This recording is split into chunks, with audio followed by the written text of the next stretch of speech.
Hey y'all! If you've been speaking in English for some time but still can't think in the language while speaking, then you've got to watch this video.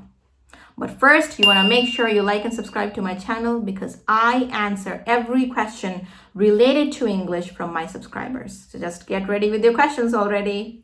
I understand after a point you start to feel this pressure, this obligation to start thinking in English while speaking, because this gap between you thinking and speaking can cause a lot of trouble and you never actually come out as a natural speaker. Also, translating in your head constantly from Hindi or some other language to English can be super tedious. I know it because I've been there myself. But some years back, I found my way out. And this video is going to be all about that, how I was able to overcome my problem of not being able to think in English. And I'm not even kidding you. I'm only going to summarize it all within 2 points, plus my story of how I was able to do it. But you know what the data goes on this. A person who's able to think in English while speaking can speak up to 3 times faster than those who just can't. After knowing all of it, you have to just roll up your sleeves and get ready to do some work and follow the instructions on this video to start thinking in English so that you can speak more fluently, faster, and more productively. So the first point on this video is listening, but with a twist. Back in the day when I started speaking to native speakers, they were Americans, and you know how Americans are with their speech. They can go really crazy with their speech. They just race their words, and I had to understand all of it, literally all of it in one go, because our conversations were more on the friendly end than in interview style where I had to focus on the technicalities of the language spoken. I tried to keep up with the pace, match their accent, understand it all, but then I did have some problems. Sometimes I did realize that I was not able to think in English or speak as fast as them. They were Americans, obviously they were thinking in English and speaking at the same time. They were really in sync and I needed to get to that point. I had no idea how to do it. But then my story, like any real person's story, does not have an end or a beginning. And I'm being completely honest here. If there's someone out there who says they've been able to track down their transition from being a person who's not able to think in English to a person who is able to think in English, they're being insane.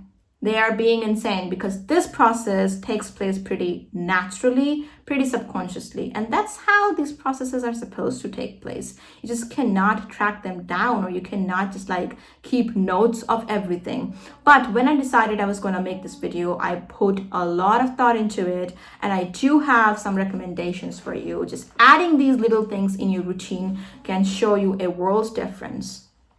And the first point, let's bring it back. Listening with a twist.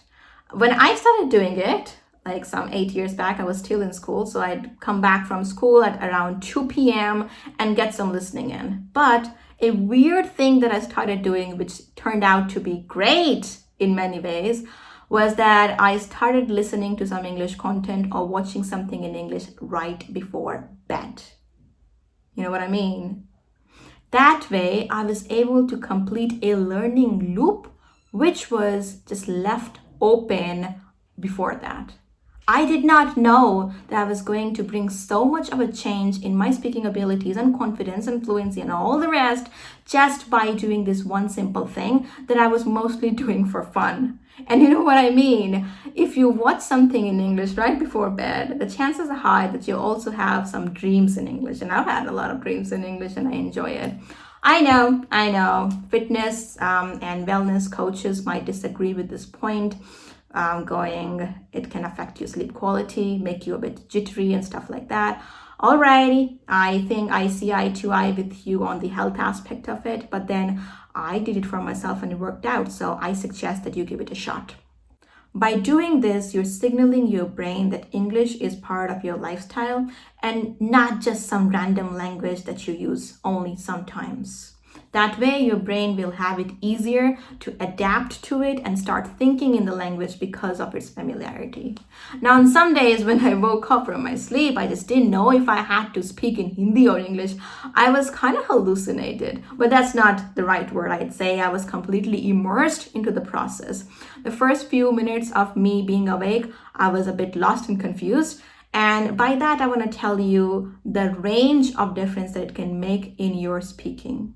You just feel like a native speaker and start to sound like one within some time of being consistent with this practice. My point number 2 is, oh my God, this is so amazing. I know thinking in English is hard. And if you happen to be a beginner, you shouldn't even try to do this because this is like something associated with the later stages. If you are a beginner and you're just making attempts at speaking, even that much is good enough and you should be happy with the progress that you're making. But if you happen to be an advanced speaker or an intermediate level speaker, then I do understand the anxiety, the obligation to start to think in English. For you, you can do this. Thinking in English can be hard, time consuming, and it needs some kind of guidance. But you can do the reverse. The reverse thesis is that you can speak in your native tongue, in my case it's Hindi, and think in English while you do so. You know what I mean? For example, you meet your friend and you have to ask them how they are. You'd say, "Kaise ho tum?" And at the same time, immediately in your mind go, "How are you?"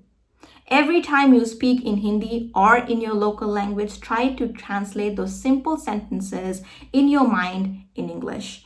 That way, your brain will again become more and more familiar with the language, and at one point, it will have it very easy to just think in the language directly without having to give any special prompts. Okay, so when you speak in your native tongue, the conversations are generally more casual and free and just like chatty.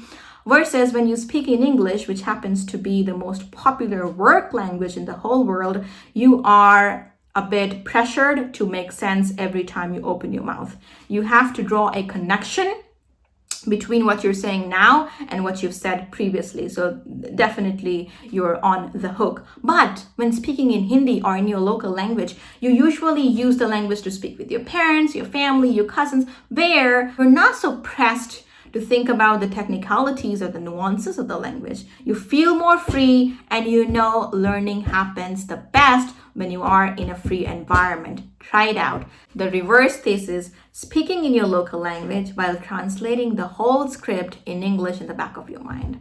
It's going to work wonders with you. This is a tried and true method that I've used with many of my students. First, obviously, the first beneficiary of this method in my circle was me. But then when I became a teacher and I had a lot of people who just wanted the perfect solution to this one problem, I asked them to do this. They came back with amazing, amazing results. And if you want to witness good results for yourself, you got to start doing this. All right, it's a wrap. And like I said at the start, you are my biggest motivator to continue doing this. And I'm very happy to be able to help you. I'm going to see you again in the next one, but I do want to hear your views on this video in the comments down below. Make sure you do that and like and subscribe to my channel. I'll see you in the next one then.